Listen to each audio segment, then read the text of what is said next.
Bonsoir, comment allez-vous? Eh bien écoutez, je comprends pas ce qui s'est passé. Pasteur m'a dit que ce soir il allait parler d'adultère. Je pensais qu'il parlait de ce salon de coiffure, que tout le monde connaît bien. Ah, non, je blague. Bon, en fait, je pense que Dieu, il sait de quoi il s'agit. Nous sommes des êtres humains, on a besoin de son aide dans tous les domaines de la vie. Soyons bien attentifs à ce que l'on va voir ce soir. Et que Dieu vous bénisse. À très bientôt.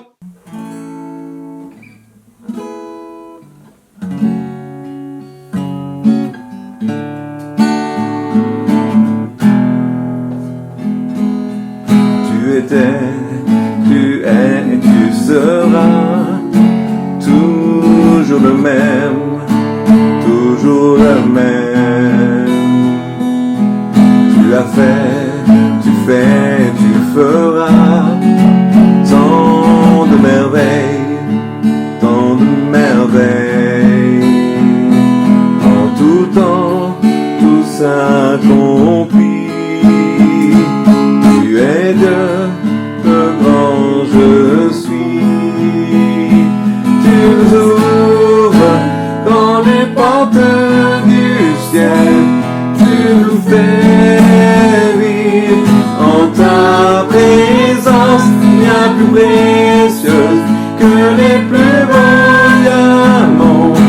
Elle nous suffit à chaque instant. Elle nous suffit pleinement. Tu étais, tu es, tu seras toujours le même, toujours le même. Tu as fait, tu fais, tu feras tant de merveilles, tant de merveilles. S'accomplit. Tu es Dieu, le grand je suis. Tu nous ouvres dans les portes du ciel. Tu nous fais vivre en ta présence, bien plus précieuse que les plus beaux diamants. Elle nous suffit à chaque instant, elle nous suffit pleinement.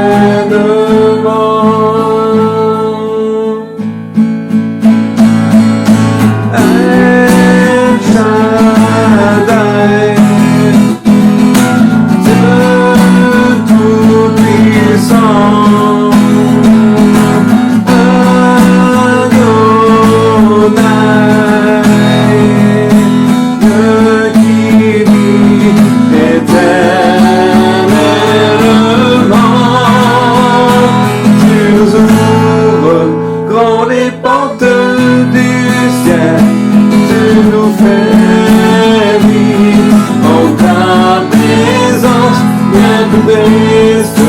que les plus beaux diamants.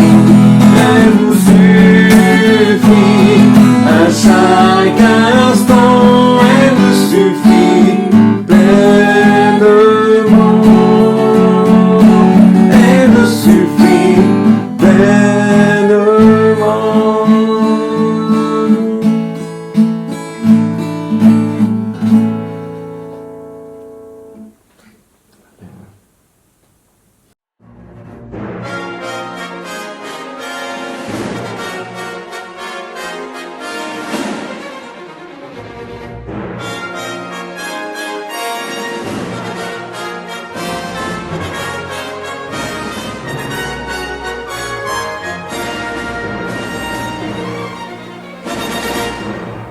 Bonsoir à tous, voilà, nous sommes heureux de nous retrouver ce soir à nouveau autour de ce thème, les 10 paroles, le décalogue, les 10 commandements.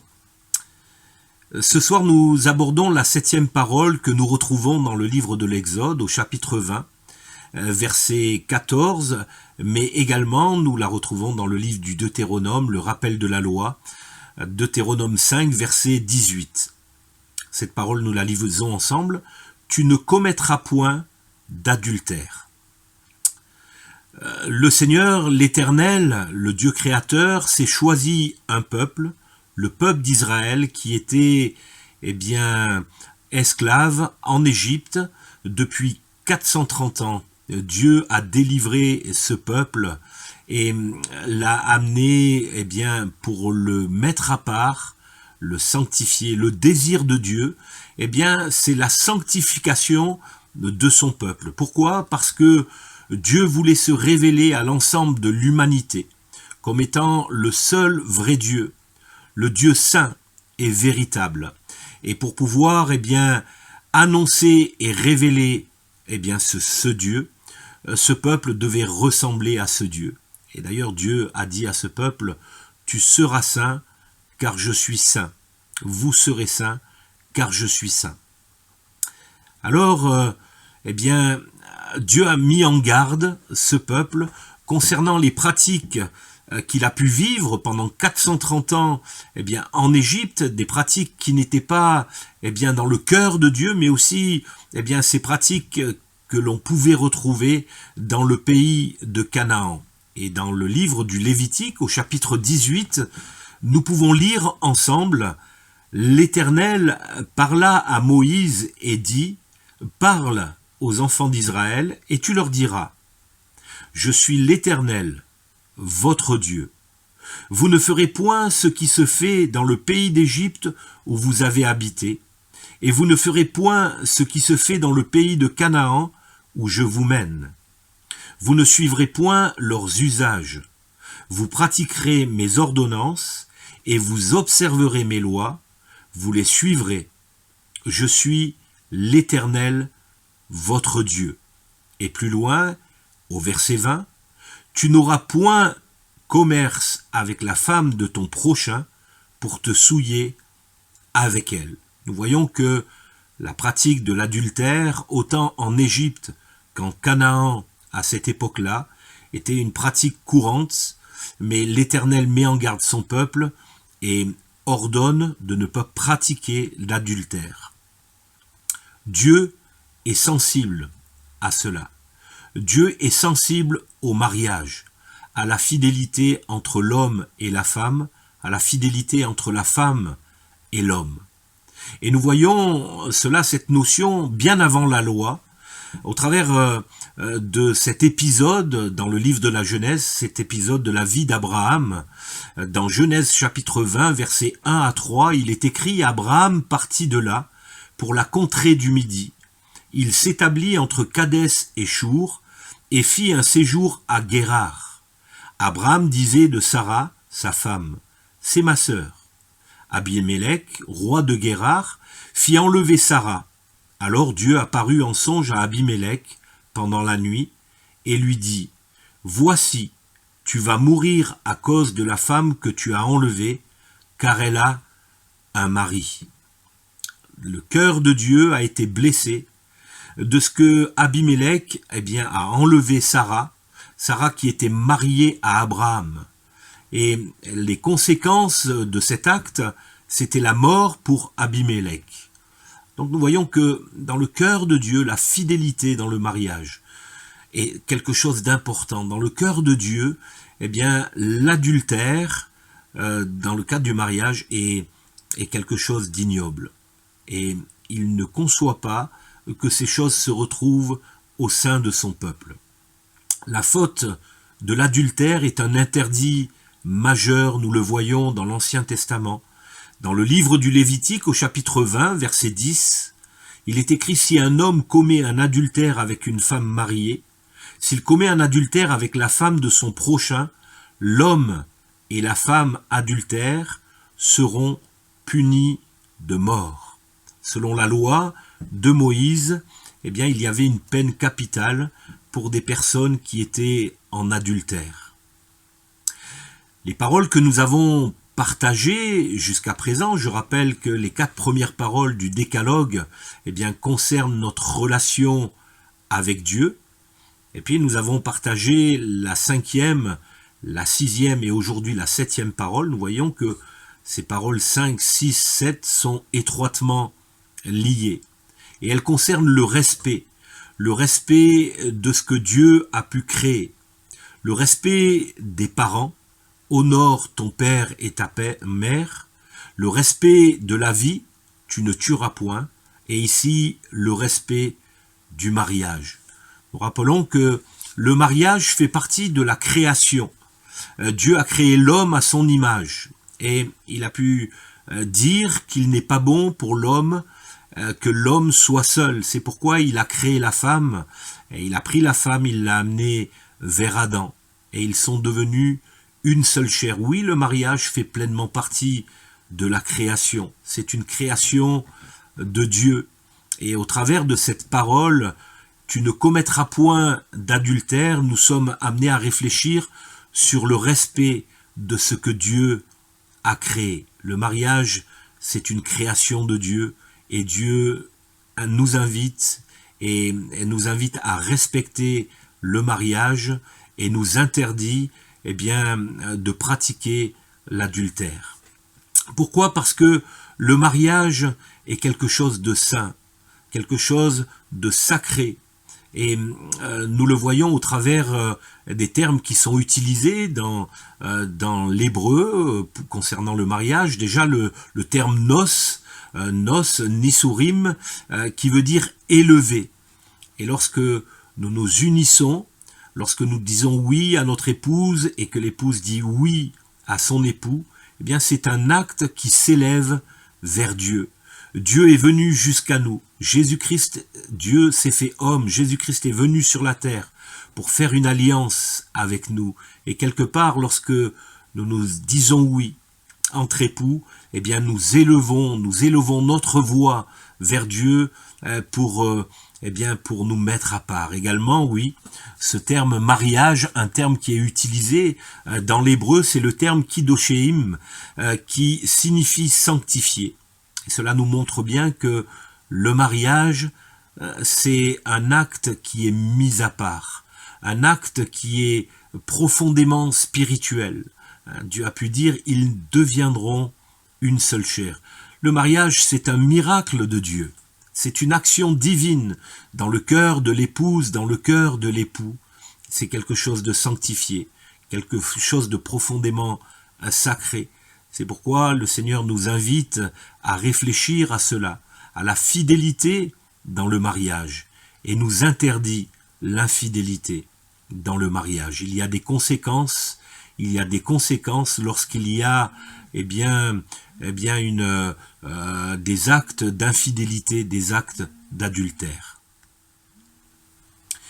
Ce que nous avons lu dans le livre du Lévitique concerne un adultère qui a été révélé, des personnes qui ont été prises en flagrant délit d'adultère, mais la parole de Dieu nous montre aussi que l'adultère peut être caché aux yeux des hommes, mais on ne peut pas le cacher aux yeux de Dieu. Vous pourrez lire dans le livre des Nombres, au chapitre 5, versets 11 à 31, qu'il y avait des procédures, notamment lorsque un mari avait des doutes concernant la fidélité de son épouse. L'épouse était amenée devant le sacrificateur avec une offrande que l'on appelait une offrande de jalousie. Et Dieu révélait la faute de l'épouse, et on peut penser qu'il pouvait révéler également la faute d'un époux, d'un homme qui aurait été infidèle. Il y avait des conséquences physiques, si elle avait été infidèle et si elle avait caché cela, tout pouvait être révélé devant Dieu. Et cela nous fait réfléchir que nos actes peuvent être cachés, peut-être devant les hommes, on peut être assez intelligent pour cacher des choses aux hommes, à notre épouse, à notre époux, mais on ne peut rien cacher devant Dieu. Et les conséquences du péché, elles sont spirituelles avant tout. Et l'apôtre Paul pouvait dire que le salaire du péché, c'est la mort. Le salaire du péché, c'est la mort, mais le don gratuit de Dieu, c'est la vie éternelle. Le fait d'être fidèle, nous exprime avant tout la sanctification. la séparation, la distinction. C'était des choses qui étaient demandées au peuple d'Israël, sont des choses qui sont demandées aux enfants de Dieu. Jésus-Christ a pu dire « Vous êtes dans le monde, mais vous n'êtes pas du monde ». Autrement dit, eh bien, ces lois divines, eh bien, sont encore actuelles. Dieu nous invite à être fidèles à notre épouse, à être fidèles à notre époux. C'est quelque chose d'important puisque, eh bien, ça fait, et je le répète, ça fait partie de la création de Dieu. C'est dans le cœur de Dieu. Dieu désire, eh bien, que le mariage soit vraiment mis à part. Il y a tellement, eh bien, d'exemples, de témoignages dans ce monde, de mariages où il y a de l'infidélité, des douleurs, de la tristesse, les conséquences du mariage dans le cœur d'hommes et de femmes, eh bien, qui sont confrontés à l'adultère, des conséquences dans les familles, pour les enfants également. Mais Dieu désire pour son peuple, pour ses enfants, que nous puissions être à part, ne pas avoir les mêmes pratiques que dans le monde, mais vraiment être à part pour Dieu, être digne de Dieu. Pourquoi? Parce que le mariage, c'est la base de la famille. Le psaume 96, verset 7 nous dit « Famille des peuples, rendez à l'Éternel gloire et honneur. » La famille, eh bien, c'est le premier maillon d'une nation, d'un pays. Et la famille, c'est le premier maillon, eh bien, du peuple de Dieu, tout simplement. Et le Seigneur désire avoir des familles, des couples dignes de lui, dans ce monde qui est rempli de corruption, de violence, de ténèbres, dans ce monde qui est dirigé par l'esprit du mal, par Satan. Satan qui veut la division, mais dans le cœur de Dieu, c'est l'union. La première union, eh bien, c'est l'union que nous pouvons avoir avec lui, et puis ensuite l'union que nous pouvons avoir avec eh bien, notre épouse, notre époux. Pourquoi? Parce que la famille, c'est un endroit de transmission. Et Dieu a voulu cela. Dieu voulait transmettre ses pensées au travers de la famille. Il voulait eh bien, que l'homme prenne ses responsabilités, puisse transmettre à son épouse, à ses enfants, eh bien, les paroles qu'il pouvait donner à son peuple. La famille, eh bien, c'est là où on transmet les valeurs spirituelles, faire connaître Dieu, qui il est, ce qu'il a fait, son salut, l'évangile tout simplement, les valeurs religieuses, éduquer, instruire les enfants pour pouvoir avoir une relation intime avec Dieu. Les valeurs morales également, dans un monde où la morale est mise de côté, eh bien la famille et la famille de Dieu, les familles qui appartiennent à Dieu, eh bien ce sont des vecteurs pour transmettre à nos enfants la morale. C'est pourquoi, eh bien, dans un foyer où il y aurait de l'adultère, eh bien, ce n'est pas un exemple pour les enfants. Et c'est la raison pour laquelle le Seigneur nous invite à prendre garde et vraiment à se mettre à part et à être digne de lui, à être fidèle à sa personne, mais fidèle aussi à son épouse, à son époux, à celle ou celui qui nous a donné. La Bible nous dit que eh bien, celui qui a trouvé une femme a trouvé le bonheur. C'est un cadeau que lui a fait l'Éternel. Aussi, les hommes, nous sommes amenés à prendre soin de nos épouses comme un cadeau qui vient de l'Éternel. Et les épouses également sont invitées à la fidélité envers leur mari. La famille permet de préserver la continuité du peuple de Dieu. C'est pourquoi eh bien, Dieu apporte une importance à cet interdit. Pour conclure, eh bien, je voudrais apporter cette pensée concernant Christ et son épouse. Christ et son épouse. Jésus-Christ a montré sa fidélité. La Bible l'appelle « il est fidèle et véritable ». Il a montré combien il aimait son épouse. La Bible nous dit qu'il a donné sa vie. Il s'est acquis son épouse au prix de son précieux sang. Et il met en garde l'Église afin qu'elle soit fidèle à son époux qui lui prépare une place et qui revient la chercher bientôt, très bientôt. Il peut y avoir des convoitises et l'Église peut être convoitée par le monde, les choses qui sont dans le monde qui peuvent attirer et qui peuvent amener l'Église à être en adultère par rapport à Christ, par rapport à l'époux, à l'amour qu'il a manifesté pour elle. Alors que nous puissions réaliser la parole de Dieu, que nous puissions réfléchir à ces choses-là, si nous sommes mariés, que nous puissions prendre en compte cette parole, cet interdit qui est apporté par le Seigneur, parce que le mariage, c'est quelque chose qui est élevé. Le mariage, c'est quelque chose qui est sanctifié, qui est dans le cœur de Dieu, et Dieu ne permet pas l'adultère, mais également que nous puissions réfléchir à notre relation avec notre Seigneur Jésus-Christ. Lui est fidèle, que l'épouse de Jésus-Christ, que l'Église de Christ puisse rester fidèle à son Seigneur.